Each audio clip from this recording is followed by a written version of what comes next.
Brothers and sisters here in Surau and Naim, in Wangsa Maju, in Kuala Lumpur, Malaysia. Assalamu alaikum wa rahmatullahi wa barakatuh. They decided to test him,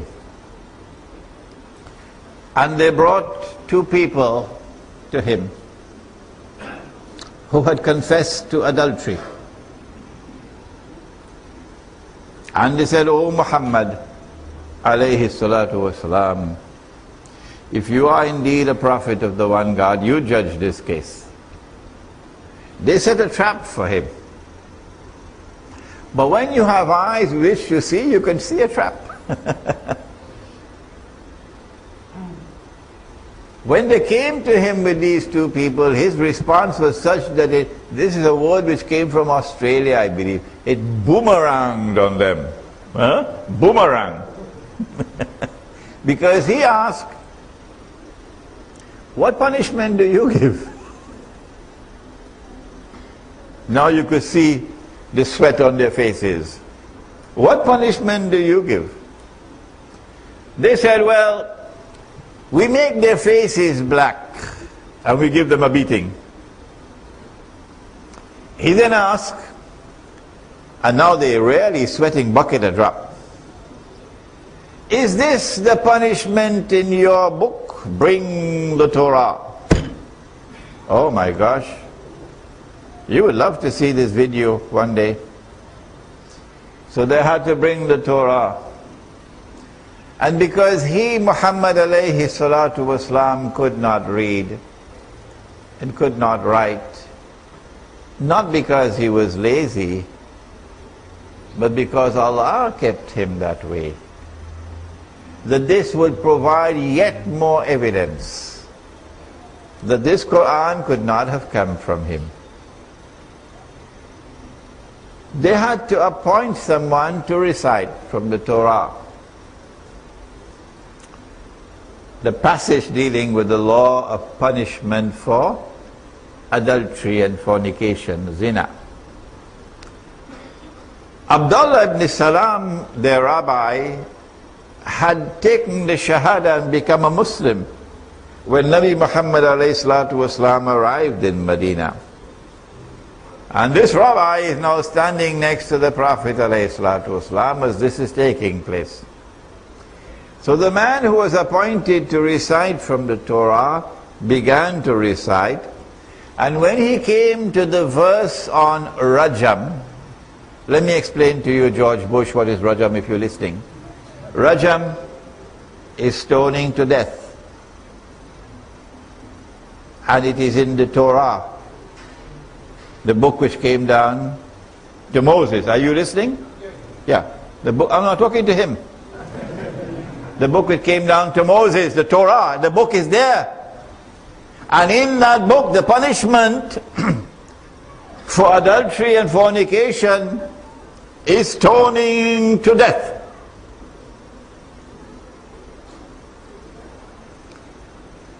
But when he came to that verse, he put his finger on it and he read over it. So Abdullah bin Salam, the rabbi, he said, "Stop." Oh, sorry, Malay, you have to do this. Stop. Raise your finger. Raise your finger. Now read. So he had to recite the verse on Rajam, that the law of punishment in the Torah for zina, adultery and fornication is stoning to death. So the Jews are now in, it's called monkey pants. They don't know what to do. They've been caught. So they're stammering now, when the big man committed zina, we had to let him off. And when the small man committed zina, we had to stone him to death. And we didn't like that. It didn't look good. So we decided to start a new law that we could apply on everyone. Nabi Muhammad alayhi salatu wasalam then gave his judgment, his verdict. that the two people were to be stoned to death in accordance with the law which came down to Moses, alayhi salatu wasalam, and which was incumbent upon them, and therefore on us as well. And the two people were stoned to death. This was the first time that a Jew had ever seen people being stoned to death for hundreds of years. Here is a man who was enforcing their law, which they themselves had put in something called cold storage. Here was evidence as dazzling as the sunshine. This man could not be other than a prophet of the one God, the God of Abraham. But they would not accept him. Now, if he was a Jew, yes, they would have accepted Muhammad alayhi salatu wasalam. But he was not a Jew, he was an Arab. And they could not accept him. Why?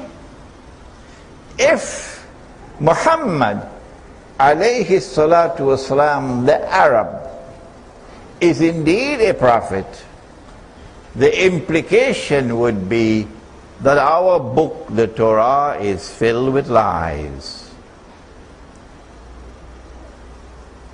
Because someone had done a rewriting work on the Torah.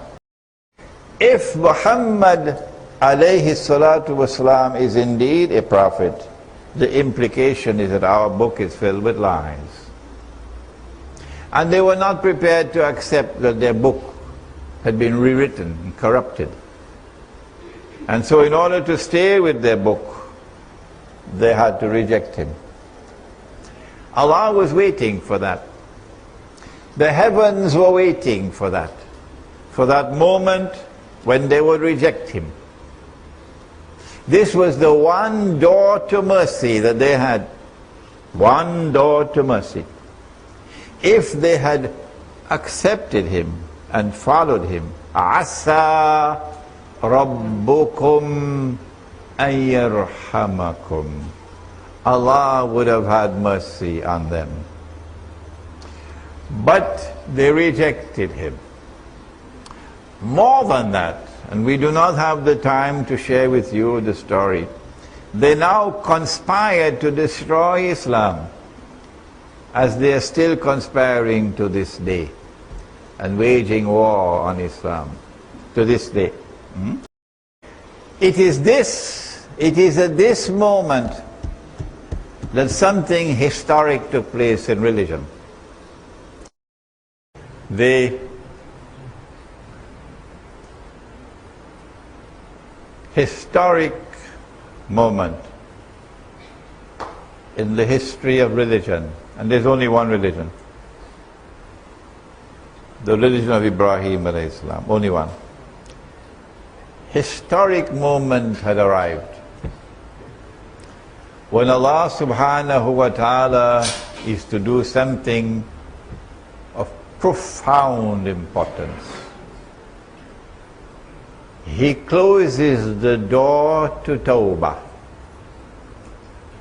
shuts it for Banu Israel.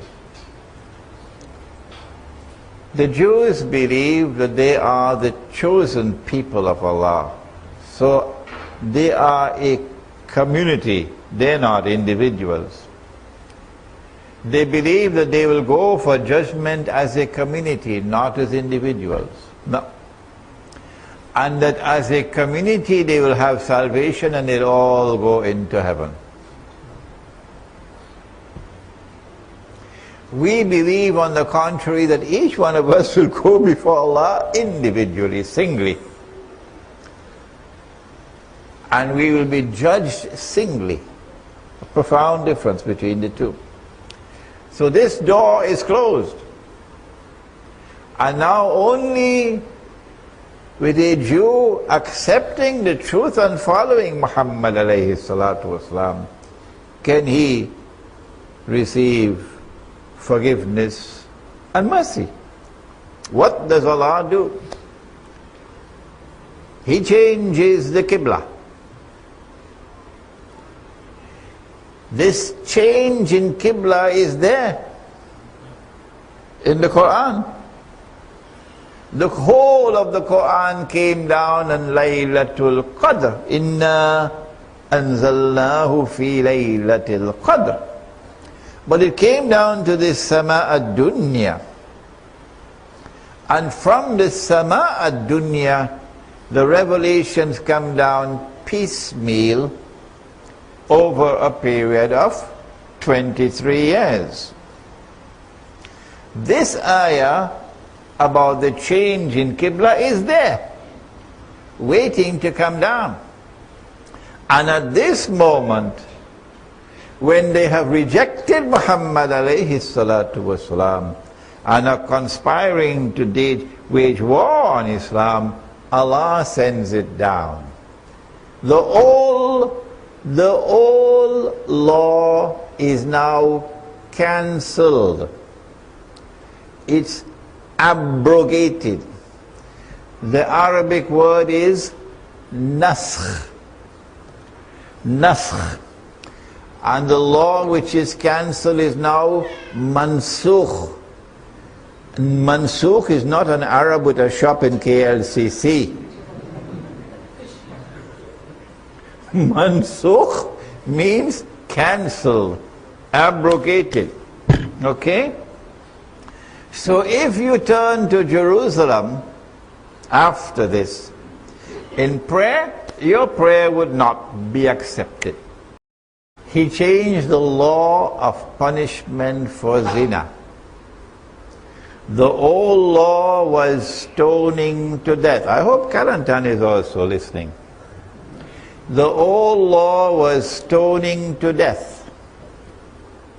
That old law is now cancelled, it's now abrogated, it is now mansukh. And Allah replaces it with a new law which is in the Quran.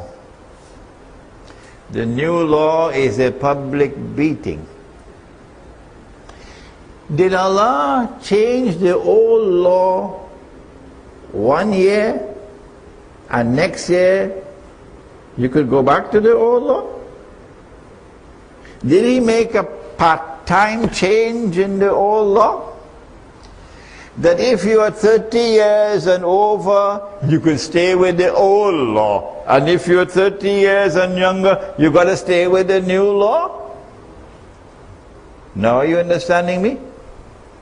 Huh? Come on, shake your heads a little bit.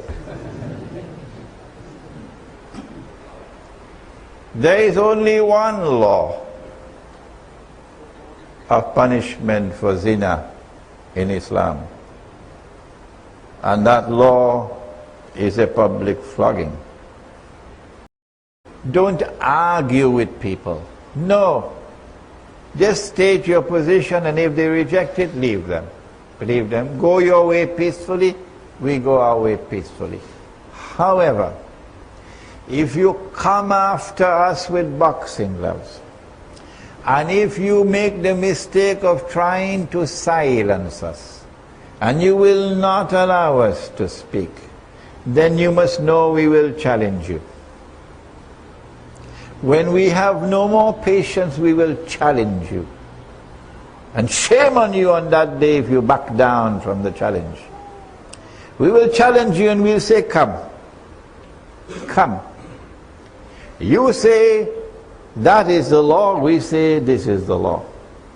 Come and let us raise our hands and pray to Allah and ask Him to curse with an eternal curse and to punish with eternal punishment whosoever is wrong.